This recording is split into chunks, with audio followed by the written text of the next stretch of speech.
Bon matin à tous et bienvenue à votre café matinal. C'est une joie de se retrouver ensemble et d'être si nombreux. On est vraiment agréablement surpris, toujours encouragés, fortifiés de voir le nombre de personnes, les plusieurs milliers qui nous suivent sur Nouvelle Vie, mais aussi maintenant, bien sûr, sur On est ensemble, partout à travers la francophonie, Z-Watcher, et aussi sur MCI. Alors, bienvenue à tous. Notre thème cette semaine, comment trouver l'espoir quand tout change autour de moi. Comment trouver l'espoir quand tout change autour de moi et tout change autour de nous avec cette pandémie. Ça vient frapper de tous les côtés. Il y a un rapport qui vient de sortir au Québec sur toutes sortes de statistiques de désespoir, d'anxiété, d'inquiétude, d'incertitude et même d'idéation suicidaire et tout ça. Alors, nous allons regarder un texte extraordinaire ensemble cette semaine. Alors, ne manquez pas, pendant toute la semaine, on va être ensemble à comment trouver l'espoir quand tout change autour de nous et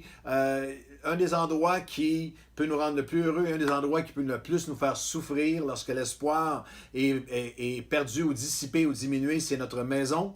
C'est notre famille. Alors, permettez-moi de vous offrir ce livre que j'ai écrit. On a déversé, je ne sais pas combien, de dizaines de messages sur la famille, mais en tout cas, plus de 30 ans de vie familiale, de counseling familial pastoral dans ce livre que j'ai écrit. Mon tout dernier livre, Moi et ma maison, 52 pensées pour la famille moderne. Une pensée par semaine, quelques pages avec des questions, avec des prières qui sont là pour vous aider. J'ai été encouragé par tous les courriels que j'ai reçus. Un en particulier, je ne le nommerai pas. Il a dit, tu peux me nommer, mais je ne le nommerai pas, mais il est président d'une des plus grandes associations évangéliques de France et il m'a dit, il m'a écrit, j'ai lu ton livre d'une page, d'un couvert à l'autre et mot à mot, je le cite, je voudrais que chaque famille de chacune de nos églises puisse avoir ce livre-là dans leur maison. Alors, je pense que ce livre peut être une bénédiction pour vous. Vous allez tout simplement sur Amazon avec Claude Hood ou sur ma page Facebook personnelle et vous allez avoir toutes les infos pour commander le livre par Amazon et l'avoir chez vous en quelques jours. Dans cette saison de pandémie, où est-ce que tout change autour de nous, nous avons des choix. On a le choix de s'agiter, on a le choix de s'aigrir, d'être rempli d'aigreur, de colère. On a le choix d'abandonner, on a le choix de s'attaquer mutuellement.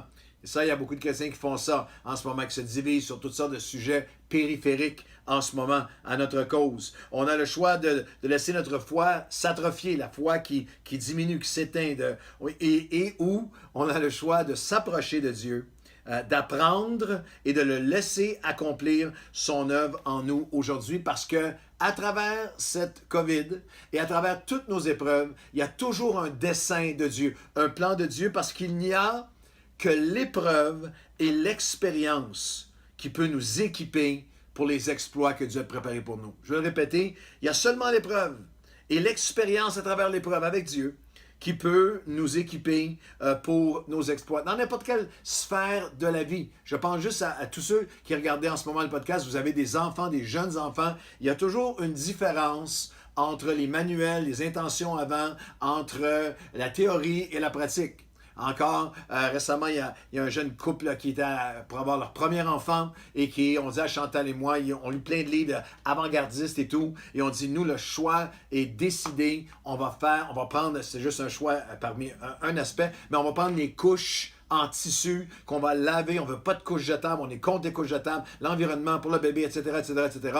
Et on n'a rien dit, on les a écoutés en hochant la tête et on s'est dit, Chantal et moi, ça durera pas 3 semaines. Mais finalement, ça n'a pas duré 3 jours. Dans la première semaine, l'expérience avait changé, il développait une expertise entre la théorie et l'expérience. Et ça, c'est ce qui nous arrive dans chaque sphère de nos vies. Et à travers cette saison d'épreuve, à travers les saisons où tout change, Dieu permet que tout change pour nous changer. Est-ce qu'il a envoyé la COVID? Il utilise la COVID. Il utilise toutes sortes d'autres situations dans nos vies parce que souvent, ce n'est que lorsque les choses changent qu'on est forcé à changer pour le mieux, à changer pour Dieu. Il y a une parole que je médite de David pendant les dernières semaines qui me fortifie, que je veux vous offrir, c'est le psaume 56, versets 1 à 5, où David était confiné. Et il dit, quand je suis confiné, quand je suis harcelé, quand je suis tourmenté, à tous les jours, je suis en guerre et les ennemis sont nombreux. C'est comme ça qu'on se sent face à cette pandémie, à tous les jours. Mais il dit, je me confie en Dieu et et voici la phrase clé, je triompherai si j'apprends à avoir confiance en ses promesses. Je triompherai si j'apprends à avoir confiance en ses promesses. Je veux vous aider à développer votre confiance en Dieu. Comment trouver l'espoir lorsque tout change autour de moi? Et on va regarder un texte et une image extraordinaire pour aujourd'hui les 2 prochains cafés matinaux dans Deutéronome chapitre 32 où c'est le dernier message de Moïse. Moïse est l'ami de Dieu. Et c'est ses dernières paroles. Toutes les paroles de Moïse sont significatives, mais c'est son message ultime. Et lorsqu'il cherche, il parle à des gens qui sont agités, à des gens qui sont troublés de tous les côtés, qui sont en changement. Le contexte de Deutéronome 32, c'est ils sont en transition de ce qu'ils avaient connu à aller vers la terre promise. Toutes leurs habitudes sont changées. Changement dans leurs habitudes. Il y a un bouleversement dans leur sécurité, dans leur économie, même dans leur travail. Ils avaient été des éleveurs. Ils vont devenir des cultivateurs dans la terre promise. Tout leur barème, tous leurs points de repère sont bouleversés, doivent se réinventer. Et ils ont plein de questions. Combien de temps que ça va durer encore? Que sera le nouveau normal? De l'autre côté, comment allons-nous traverser?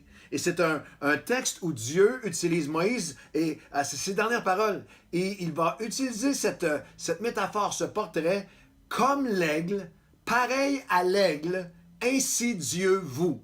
Et on va étudier ensemble cette analogie pendant cette semaine, ce portrait magnifique de comment l'aigle interagit et le message qu'il y a pour nous dans comment Dieu veut nous développer. Le contexte de cet enseignement est tellement puissant. Dans le Deutéronome chapitre 32, ils en étaient venus même à douter de Dieu. Chapitre 32 et le verset 6, il dit, est-ce que c'est l'Éternel qui est responsable de ce qui nous arrive?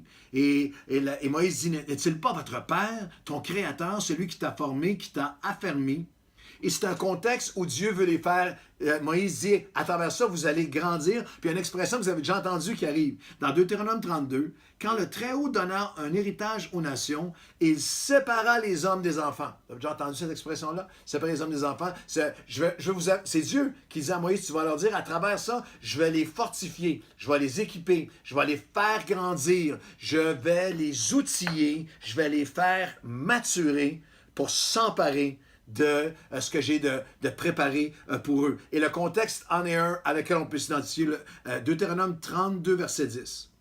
Il a trouvé son peuple comme dans une contrée déserte, dans une solitude aux effroyables hurlements. C'est de la souffrance.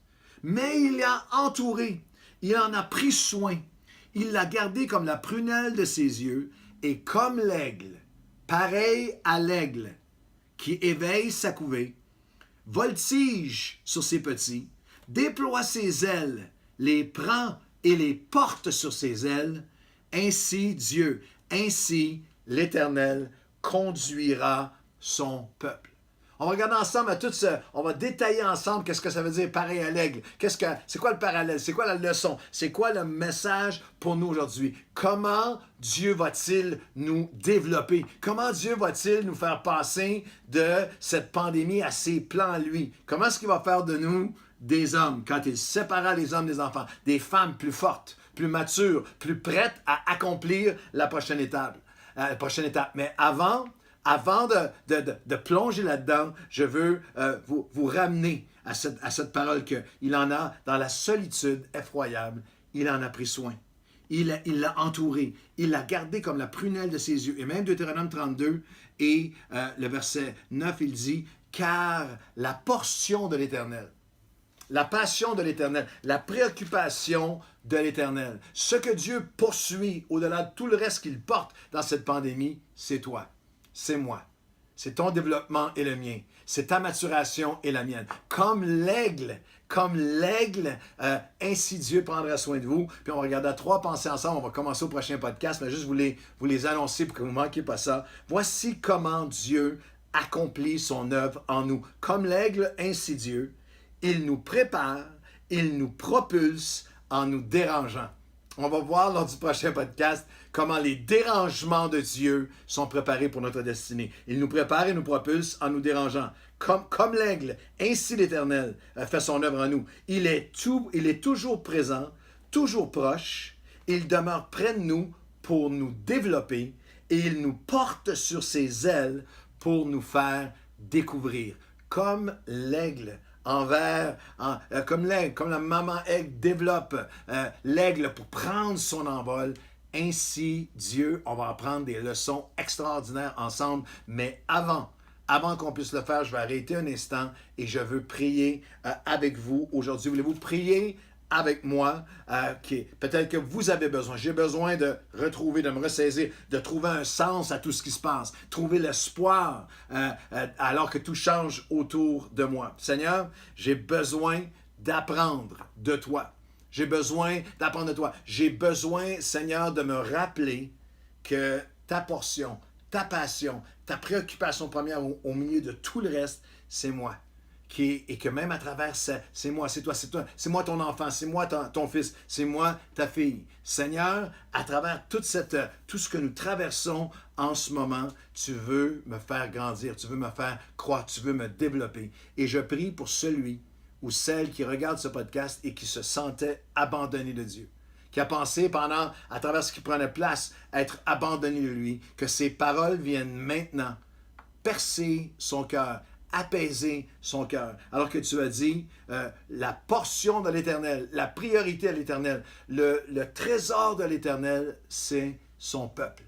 Il les appelle, il en prend soin comme l'aigle. Comme l'aigle, il en prendra soin, il éveillera son peuple, il les couvrira, il les portera et il les dirigera. Seigneur, nous déclarons par la foi que tu sépares les hommes des enfants, tu sépares les femmes des enfants. Tu veux nous prendre un état, Seigneur, où nous sommes et nous amener à un nouveau niveau de maturité, de force, de capacité, de compréhension et d'accomplissement. Cette pandémie prépare tes plans dans nos vies. Nous le recevons et nous voulons le vivre aujourd'hui dans le nom de Jésus. Amen et amen. Comme l'aigle, ainsi le Seigneur. Venez découvrir ce que ça veut dire avec moi dans le prochain podcast. Bonne journée.